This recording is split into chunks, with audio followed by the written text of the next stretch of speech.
তুমি জান না যে ভাবি মায়ের সমতুল্য হয়। তুমি আমাকে কোথায় নিয়ে যাচ্ছ? দেব ও আমায় বলল, একদম চুপ, কোনো কথা বলবে না।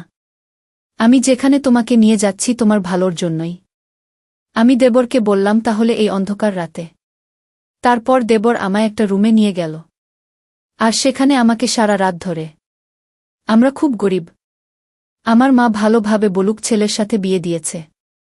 কিন্তু বিয়ের প্রথম রাতে আমার স্বামী ঘরে এসে আমাকে দেবের ঘরে নিয়ে রেখে আসে। তারপর দেবর আমার সাথে সারারাত যা করেছিল তা জানলে তোমরা নিজেকে সামলাতে পারবে না। তাহলে আসল ঘটনাটি শুরু করি। আমার নাম আফরোজা। আমি একটা গরিব ঘরের মেয়ে আর আমার বিয়ে একটা বড় ফ্যামিলিতে ঠিক হয়। 3 মাস পরে সোহেলের সাথে আমার বিয়ে। আমার মায়ের ছেলেকে খুব পছন্দ হয়েছিল। তাই আমাকে বলতো, আফরোজা, তোর কপাল ভালো যে এত ভালো ঘরে তোর বিয়ে ঠিক হয়েছে। বাবা মার 5 বছর বয়সে মারা যান। তাই মা অনেক কষ্টে আমাকে মানুষ করেন। আপনিও স্বজনের কাছ থেকে কিছু কিছু সাহায্য নিয়ে বিয়েটা ভালোভাবে দেওয়ার চেষ্টা করছিলেন। আমি আমার বিয়ে নিয়ে খুব খুশি। তাই আমি যে সেলাইয়ের কাজ করতাম সেখান থেকে কিছু কিছু টাকা জমালাম যাতে বিয়ের দিন সুন্দর করে সাজতে পারি। আমার শ্বশুর বাড়িতে মাত্র 3 জন লোক। আমার শাশুড়ি, স্বামী আর তার ছোট ভাই। শ্বশুর অনেক আগেই মারা গেছেন। সবাই আমার শ্বশুরবাড়ির খুব প্রশংসা করত। বিশেষ করে সবাই বলতো আমার শ্বশুরবাড়ির লোকজন খুব ভালো। দেখতে দেখতে আমার বিয়ের দিন এসে গেল। আমি পার্লার থেকে মেকআপ করিয়ে বিয়ের জন্য ঠিক করা ছিল। সেখানে পৌঁছলাম। মেকআপ করার কারণে আমাকে খুব সুন্দর লাগছিল। কিছুক্ষণ পর স্বামী যাত্রী নিয়ে পাত্রপক্ষ বাড়িতে পৌঁছাল। এরপর দেখতে দেখতে আমাদের বিয়ে হয়ে গেল। বিয়ের পর সবার খাওয়া দাওয়ার পর আমার বিদায়ের সময় আসলে আমি মাকে জড়িয়ে ধরে খুব কাঁদলাম। কারণ মাকে ছেড়ে অন্য পরিবেশে চিরদিনের জন্য চলে যেতে হবে। তারপর সবাই মিলে আমাকে শ্বশুরবাড়িতে নিয়ে গেল। ওখানে আমাকে শাশুড়ির ঘরে বসে অনেকগুলো নিয়ম পালন করা হলো, যার মধ্যে কয়েকটা আমি জানতাম, বাকিগুলো জানি না। সমস্ত নিয়ম পালন করা শেষ হলে আমাকে ওই ঘর থেকে বের করে আমার স্বামীর ঘরে নিয়ে গেল। ঘরটা আগে থেকেই ফুল দিয়ে সুন্দর করে সাজান। এরপর আমাকে খাটে বসে মাথায় ঘোমটা টেনে দিল। সারাদিনের ধকলে আমি খুবই ক্লান্ত, তাই ঘুম ঘুম পাচ্ছিল। কিন্তু আমি চুপচাপ বসে থাকলাম। স্বামীর অপেক্ষায় 1 ঘন্টার বেশি হয়ে গেল। এখনও স্বামীর কোনো খবর নেই।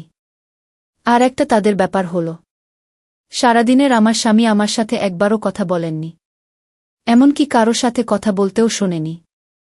এইভাবে চুপচাপ বসে থাকতে থাকতে কখন যেন হঠাৎ দরজার আওয়াজে আমার ঘুম ভেঙে গেল। তাকে অবাক হয়ে দেখলাম ঘরের মধ্যে কেউ নেই।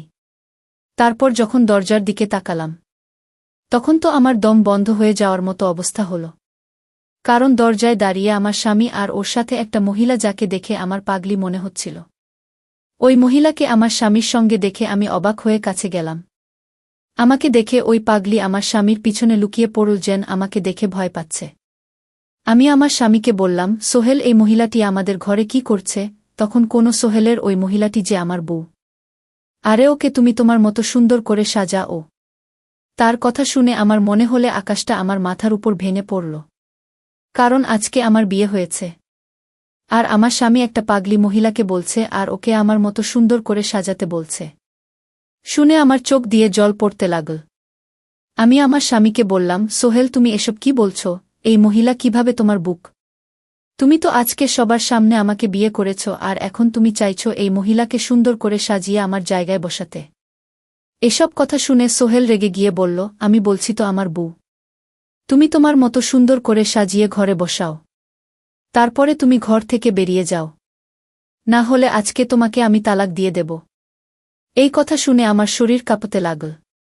কারণ আমার মা অনেক আশা ভরসা নিয়ে আমার বিয়ে দিয়েছে। যদি আমার তালাক হয়ে যায় তাহলে তো আমার মা জীবিত লাশ হয়ে যাবে। আমার মা সারা জীবন শুধু দুঃখই পেয়েছি।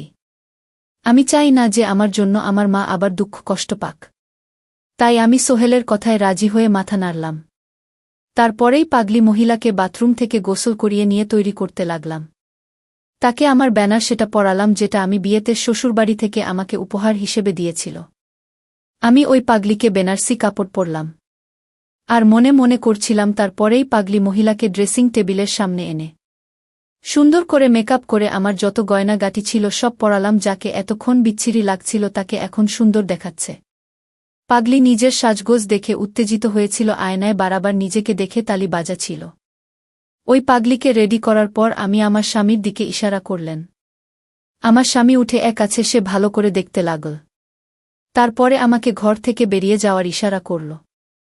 আমি কাশতে কাশতে বাইরে বেরিয়ে আসলাম। আমাকে দেখে কে বলবে কিছুক্ষণ আগে আমার বিয়ে হয়েছে? আমাকে দেখে যে কেউ পাগল বলবে। এই বাড়িতে নতুন তাই বুঝতে পারছিলাম না এত রাতে কোথায় যাব। কোনো উপায় না পেয়ে দরজার সামনে বসে পড়লাম। কারণ অন্য কোনো ঘরে যদি আমি যেতাম তাহলে আমাকে সবাই বলতো বিয়ের প্রথম রাতেই স্বামীর ঘর থেকে বের করে দিয়েছে। তাই নিজের অসম্মানের আর তালাকের ভয়ে আমি চুপচাপ ছিলাম। আমার স্বামীর দরজার সামনে বসে রইলাম। দুঃখে আমার ঘুম আসছিল না, তাই চুপচাপ বসে রইলাম। কিছু সময় পরে বারান্দায় কারো আওয়াজ পেয়ে তাকিয়ে দেখি আমার দেওর ও আমাকে ওখানে দেখে চমকে ওঠে। তারপরে আমাকে ওর ঘরে নিয়ে গেল। মুখ ঢাকা ছিল বলে ও হয়তো আমাকে চিনতে পারেনি। আর আমিও কিছু বলতে পারছি না, কারণ এতে আমারই অসম্মান হবে।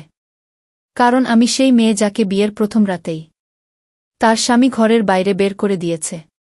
ও হয়তো আমাকেই পাগলি ভেবেছিল, তাই টানতে টানতে আমাকে এই স্টোর রুমে নিয়ে একটা দড়ি দিয়ে বেঁধে ফেলে।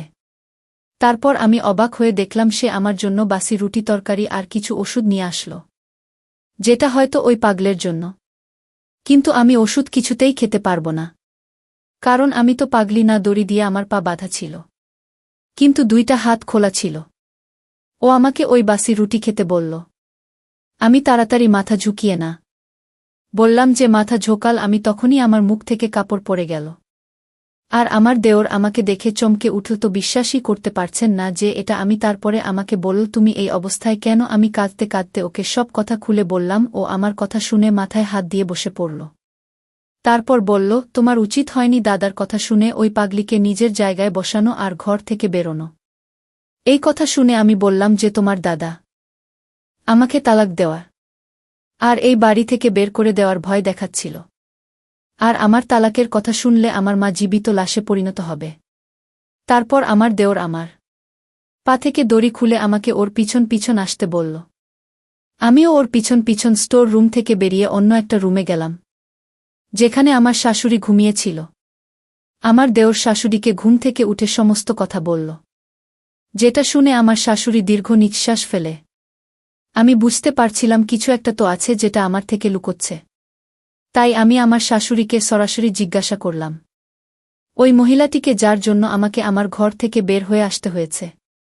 তখন আমার শাশুড়ি দেবর একে বাইরে যেতে ইশারা করল।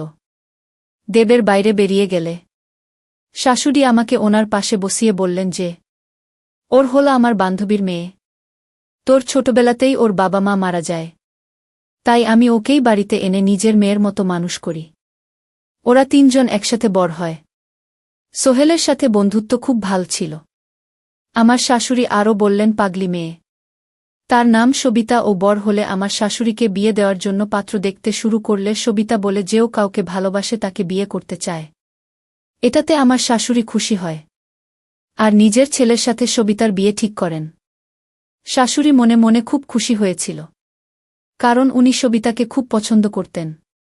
কিন্তু যখন সবিতা শোনা যে সোহেলকে ভালোবাসে এবং বিয়ে করতে চায়, তখন সবিতা সরাসরি না বলে দেয়। আর এতে আসলে সোহেলের মন ভেঙে যায়, তাই ও ব্যবসার কাজে বাইরে চলে যায়। সবিতার এই কথা শুনে আমার শাশুড়ির খারাপ লাগলেও তিনি সবিতার বিয়ে ধুমধাম করে দেন।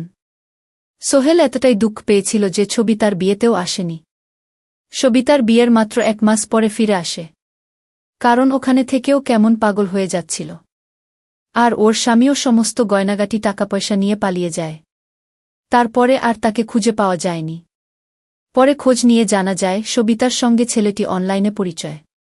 তার মানে ছেলেটি একটা প্লট, যে টাকা পয়সার লোভে বিয়ে করেছিল সবিতা। এদিকে মা হতে চলেছে। এ কথা শুনে দুঃখে সবিতা পাগলের মতো আচরণ করতে শুরু করে।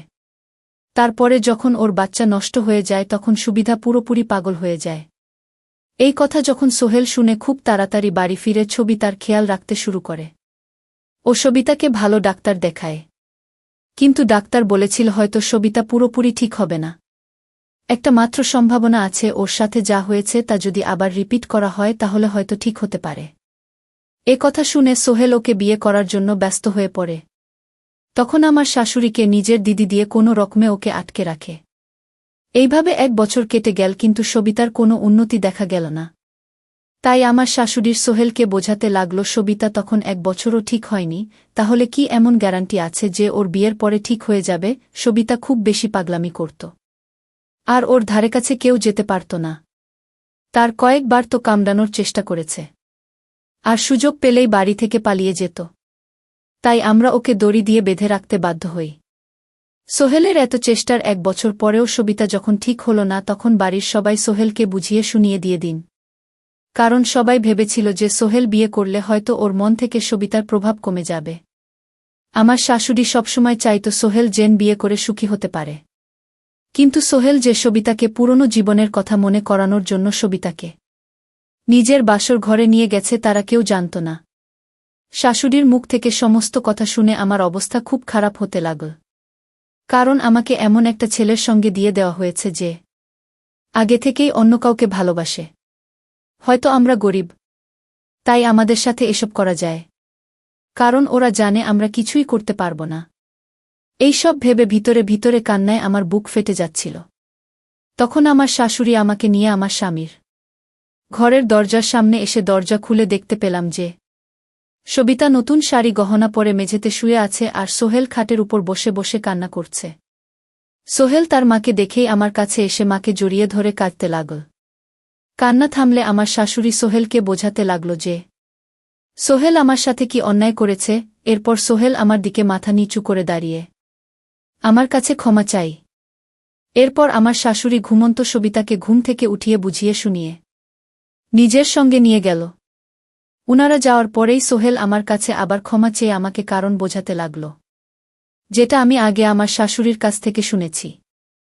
আমি বুঝতে পারলাম যে সোহেল বিয়ে করতে চাইত না, যাতে সবই তার দেখাশোনা করে ঠিক করতে পারে এবং ওকে বিয়ে করতে পারে। কিন্তু বাড়ির সবাই জোর করে ওকে আমার সাথে বিয়ে দিয়ে দেয়। সোহেলের নিজের দুঃখ আমার সাথে শেয়ার করতে শুরু করলে আমি ওকে বললাম, আমি সবসময় তোমার পাশে আছি।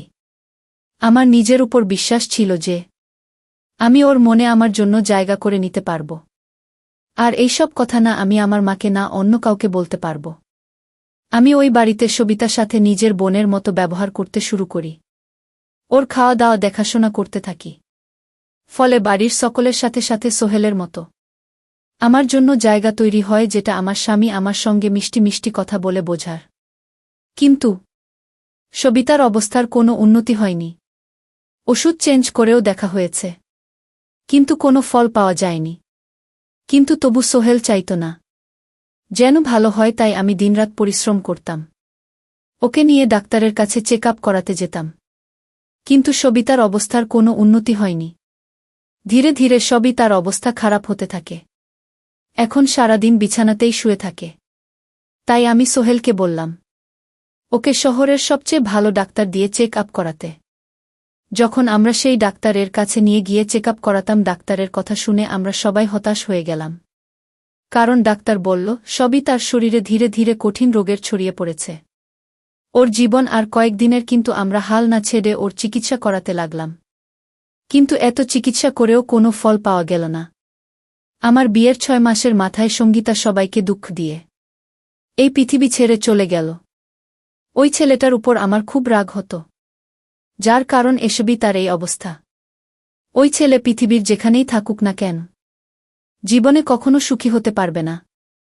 ওই ছেলেটি যদি লোভের কারণে তার জীবন নিয়ে ছিনিমিনি না করত, তাহলে সবিতা এখন ছেলে মেয়ে নিয়ে সুখে শান্তিতে সংসার করতে পারত। কিন্তু আমরা যেটা ভাবি সেটা সব সময় হয় না, কারণ বিধাতা যার কপালে যা লিখে দিয়েছে তাই হয়। সবিতার সাথেও তাই হয়েছিল, যা বিধাতা ওর কপাল।